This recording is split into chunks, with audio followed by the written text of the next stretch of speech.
Be me.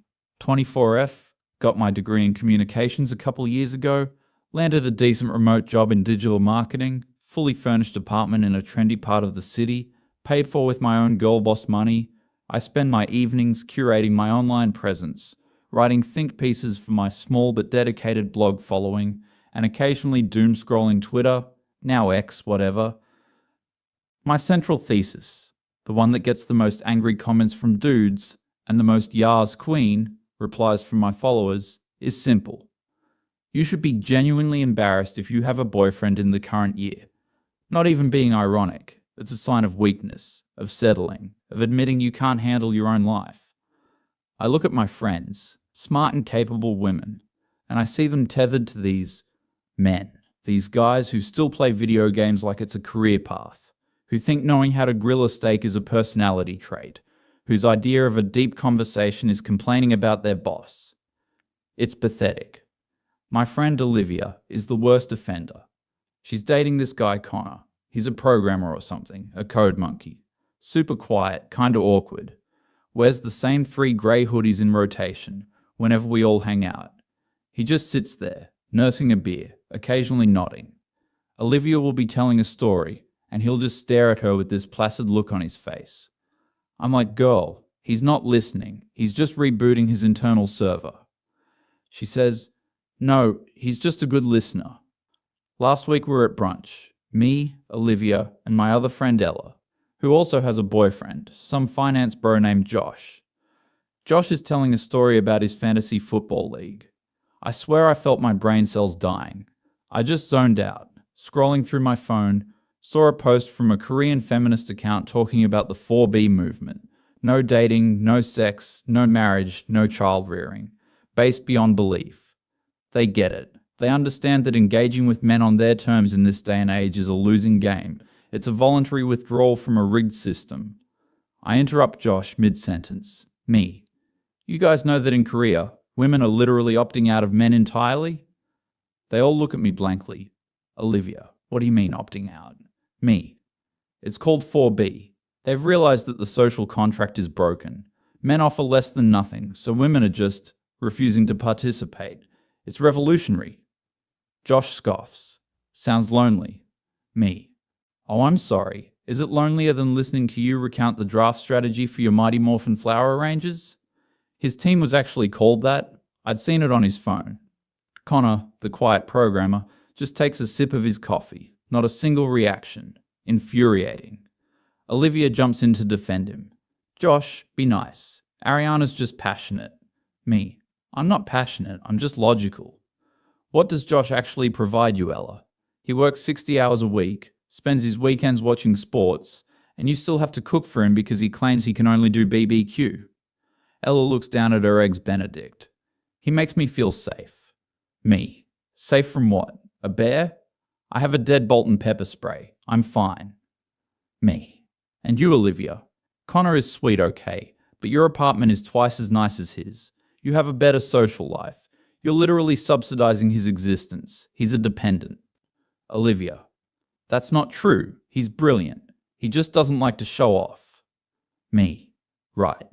He's playing 4D chess by pretending to be a background character in his own life. The brunch ended awkwardly. They don't get it. They're living in a rom-com delusion from the 90s.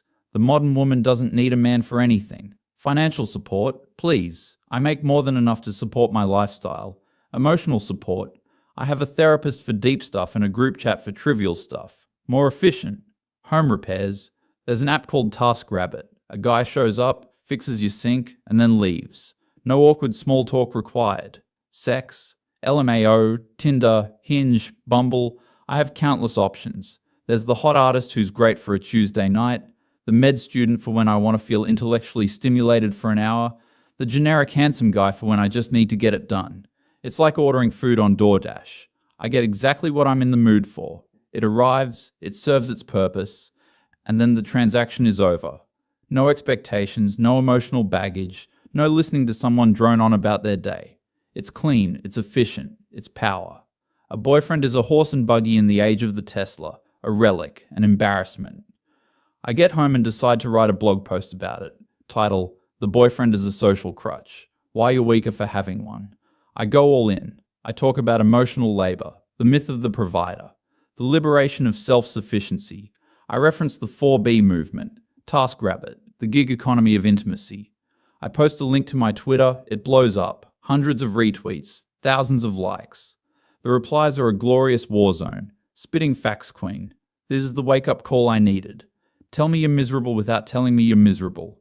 Classic quote from some dude. Enjoy dying alone with your cats. Yawn. So original. I feel validated. I feel powerful. I'm on the cutting edge.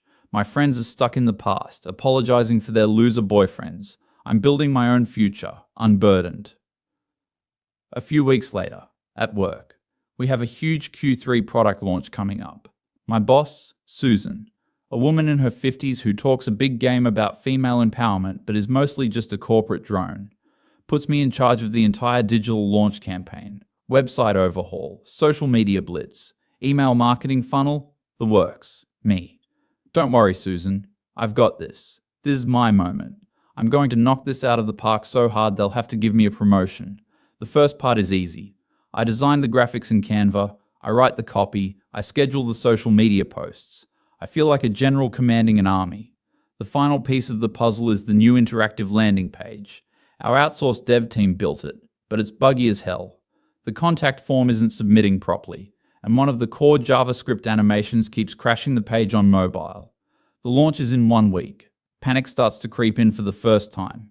No, don't panic. You're a girl boss. Girl bosses don't panic, they pivot. I email the dev team lead. He's some guy in Eastern Europe named Vlad. His reply is basically, works on my machine, not our problem. Useless.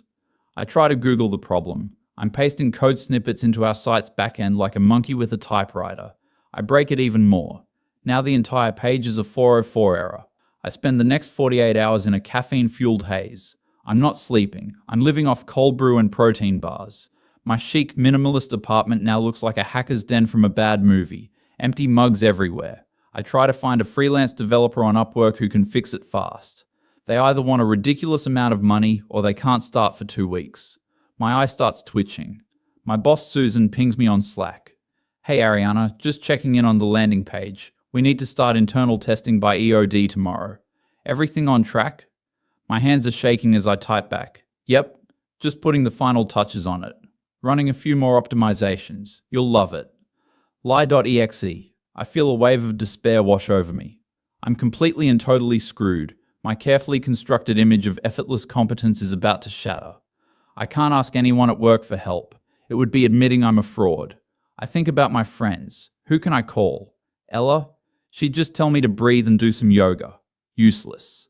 I scroll through my contacts and my finger hovers over Olivia's name. I don't want to talk to her. I don't want to hear her say I told you so. But the desperation is a physical weight in my chest. I call her. She picks up on the second ring. Olivia. Hey, what's up? I try to keep my voice steady. Me. Hey. Not much. You busy? Olivia. Kinda. Connor and I are just making dinner. Why? You sound weird. I can hear him moving around in the background. The clatter of a pan. The sound of domesticity. The sound I've been mocking for years. Me. It's work. It's a lot. The launch is a mess. I spill everything. The broken page. The useless dev team. The deadline. My boss. I start to cry. Not cute tears. Ugly. Hiccuping sobs. The girl boss facade has crumbled. I'm just a scared kid who's in over her head. Olivia is quiet for a moment. Olivia. Ariana, that sounds awful. I'm so sorry. I expect her to say something smug, but she doesn't. Olivia. What kind of code is it? What's the problem? Me. I don't know. JavaScript, I think. Something about an API call timing out and a null object reference. It's Greek to me. I hear her talking to someone, her voice muffled. Olivia. Hold on a sec. I wait, wiping my nose on the sleeve of my hoodie. There's a shuffling sound, and then a different voice is on the line. A quiet voice. Connor. Hello? My heart sinks. Of all the people. Me. Oh. Hey. Connor. Connor. Olivia told me what's going on. Do you have the error logs? His voice is calm, direct. No judgment. Me. Yeah. I think so. Connor, can you send them to me? And a link to the staging site? I'm speechless. Me. Connor, you don't have to do that. It's my mess. Connor, Olivia's worried about you. Just send me the link. I swallow my pride. It tastes like ash. I copy and paste all the info into a text and send it to Olivia's phone for him. Me. Okay, I sent it. Connor. Got it. Give me a few minutes. He hangs up. Not.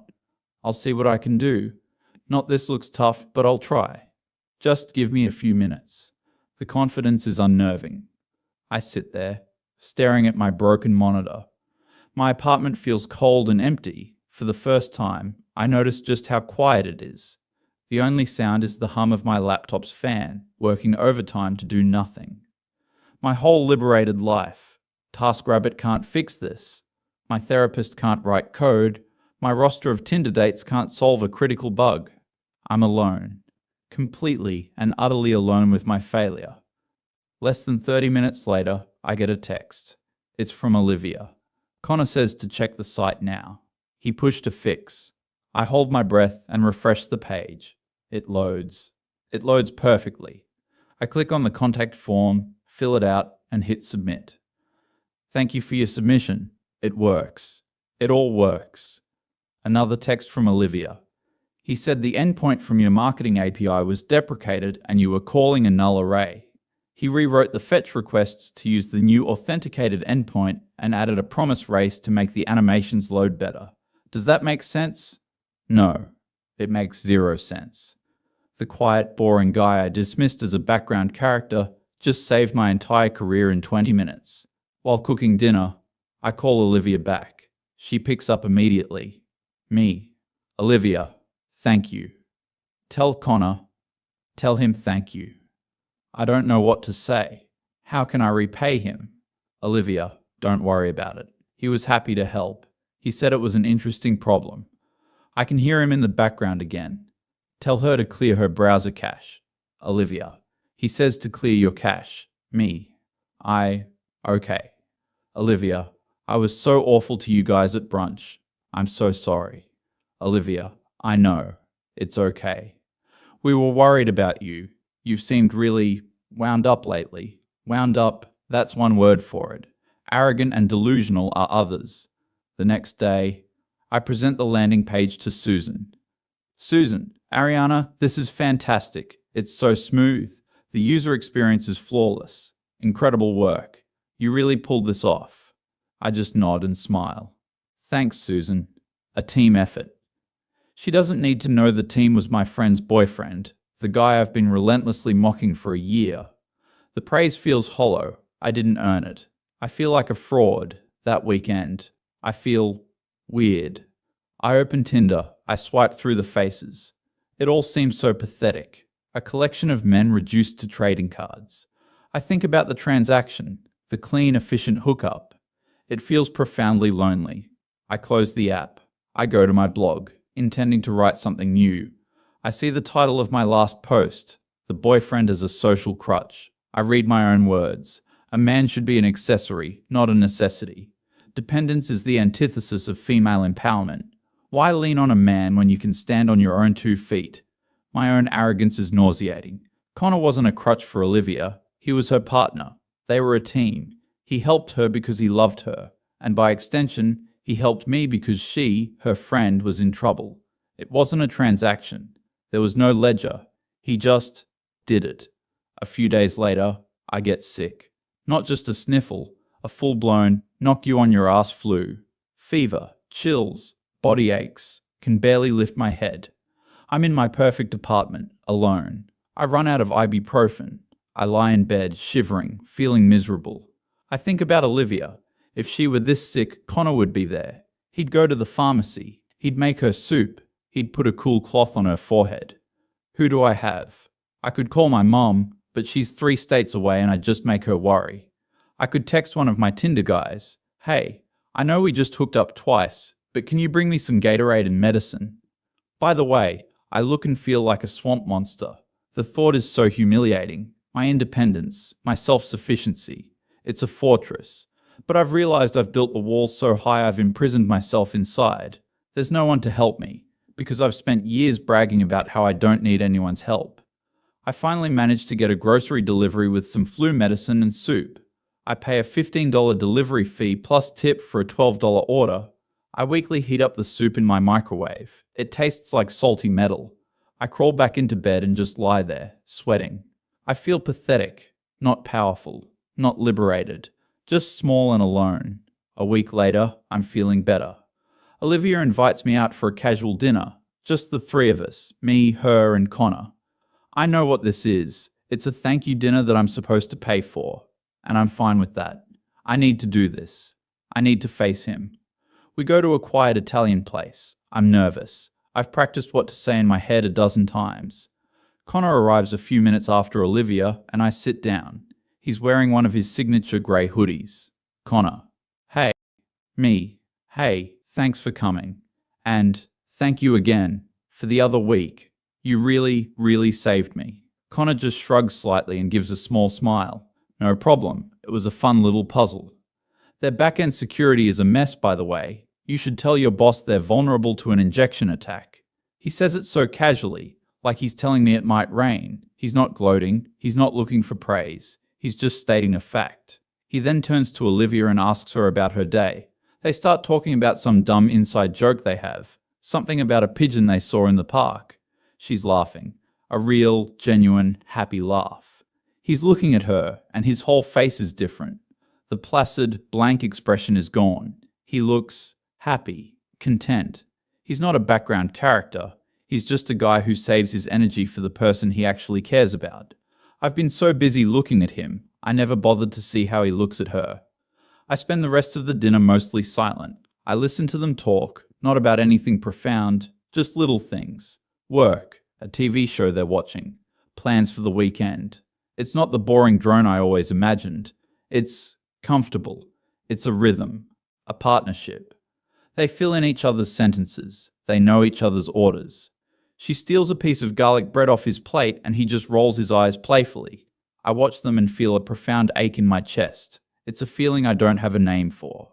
It's not jealousy exactly. It's recognition. A recognition of something real that I have completely cut myself off from. I pay for dinner. Connor thanks me. Olivia gives me a hug. I go home to my empty, quiet apartment. It feels bigger tonight, colder. I sit on my designer couch that I picked out myself and paid for myself. I look at my life, my good job, my financial independence, my curated existence. It's all here. Everything I said I wanted. I have achieved my own philosophy, and I have never, ever felt so profoundly lonely. I turn on my laptop and go to my blog. I look at the title of my last post, The Boyfriend as a Social Crutch. Why you're weaker for having one. My face when I am the weak one. I built my entire identity on a throne of cope. I think about the comments. Enjoy dying alone. At the time, I laughed at them. It was a stupid, empty insult from angry men. Tonight, it doesn't feel like an insult. It feels like a prognosis. I open the admin panel for my blog. My finger hovers over the delete button to erase all of it. The arrogant posts, the smug advice, the thousands of likes from strangers who don't know me. But I don't click it. I just stare at the screen. This is my creation. This hollow, arrogant monument to my own hubris.